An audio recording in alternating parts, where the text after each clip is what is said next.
In the summer of 2023, the greatest player of his generation had 3 offers on the table, and Miami was not the obvious one. Saudi Arabia was offering him more money than any athlete has ever been paid in a single season. Barcelona was quietly working on a return that fans had been begging for since the day he left in tears, and PSG wanted him to simply stay put and finish his contract in peace. Instead, he chose a league that had never had a global superstar in his prime, a stadium that barely sat 20,000 people, and a club that had missed the playoffs the year before he arrived. So what if he hadn't? What if the biggest transfer decision in modern football history had gone the other way? Today, we're breaking down exactly what football loses, what Saudi Arabia gains, what MLS never becomes. Let's start with what actually happened. Before Messi arrived, Inter Miami was one of the least relevant clubs in American sports. Attendance hovered around 18 to 20,000 a game, and that's being generous. The club had never made the playoffs. National broadcast deals barely mentioned them. Then, Messi signs, and within his first month, the club sells out every remaining home game for the rest of the season. Secondary market ticket prices for his debut match spike over 600% above face value. Apple's MLS Season Pass, the subscription service the league had just launched, sees a subscriber spike so large that Apple doesn't even release the full number. They just confirm it's the platform's fastest growth period since launch. Then there's the on-field impact, which somehow outpaces the business impact. Messi scores in his literal first match, a stoppage-time free kick to win the game, in a moment so cinematic that if you pitched it as a movie script, nobody would have believed it. He goes on to help Inter Miami win their first ever trophy that same summer, the Leagues Cup, in a competition the club had no business winning 3 months earlier.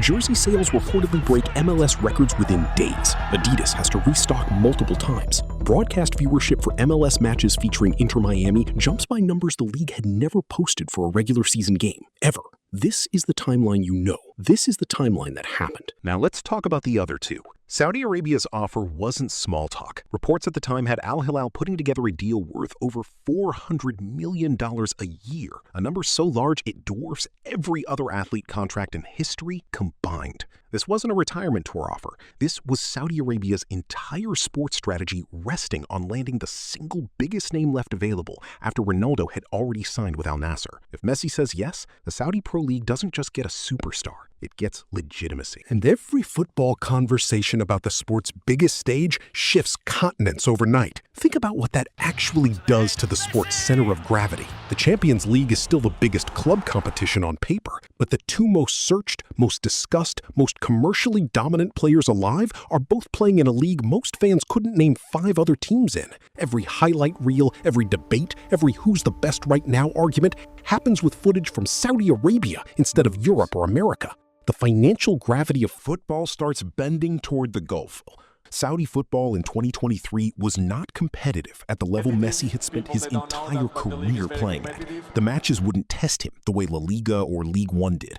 Reports at the time suggested part of his hesitation wasn't the money, it was the football itself, the sense that the on-field product wouldn't match the paycheck. That tension, financial upside against competitive relevance, sat at the center of the entire Saudi pitch, and it's part of why insiders considered it the least emotionally satisfying option of the 3, even as it was the most lucrative by an enormous margin. Then there's Barcelona, the emotional favorite. The option every fan wanted, the one that almost happened before financial fair play rules made it impossible in real life. Picture it, Messi walks back into Camp Nou, not as a visiting opponent, but in his own shirt again, closing the loop that his exit in 2021 left wide open. This is the version of the story built entirely on nostalgia. No new markets, no new records for American soccer, just the correction of what a lot of fans still call the biggest footballing injustice of the decade, the forced exit of a player from the only club he'd ever known. But here's the uncomfortable truth buried in that nostalgia. If Messi goes back to Barcelona, MLS gets nothing. Zero. Let's run the legend comparison, because this exact decision has been made before, just with a different superstar. David Beckham joined LA Galaxy in 2007, and at the time, it was framed almost identically. Aging global icon, past his statistical prime, choosing America over Europe, choosing a growth story over a trophy chase. Beckham's arrival did move attendance, did move jersey sales, did get MLS attention it hadn't had before. But Beckham arrived at 32, well past his creative peak years, and critically, without another active generational talent anywhere near the league to create rivalry or comparison. Beckham's MLS run built a foundation. Messi's MLS run detonated the entire building and rebuilt it in real time. Now compare that to Ronaldo's move to Saudi Arabia, which happened just months before Messi's decision, and gives us almost a perfect controlled experiment. Ronaldo's signing with Al-Nassr absolutely spiked interest in the Saudi Pro League. Broadcast numbers went up, attendance went up, global attention followed him. But here's what gets buried. Interest in Al-Nassr matches cooled noticeably whenever Ronaldo wasn't scoring or wasn't in the headlines that week. Messi joining Miami didn't just spike interest in Messi, it spiked interest in MLS as a whole. For decades, MLS was treated internationally as a retirement league, a place careers went to wind down quietly. Messi arriving in his prime, still competing at the World Cup level, still capable of winning a Ballon d'Or?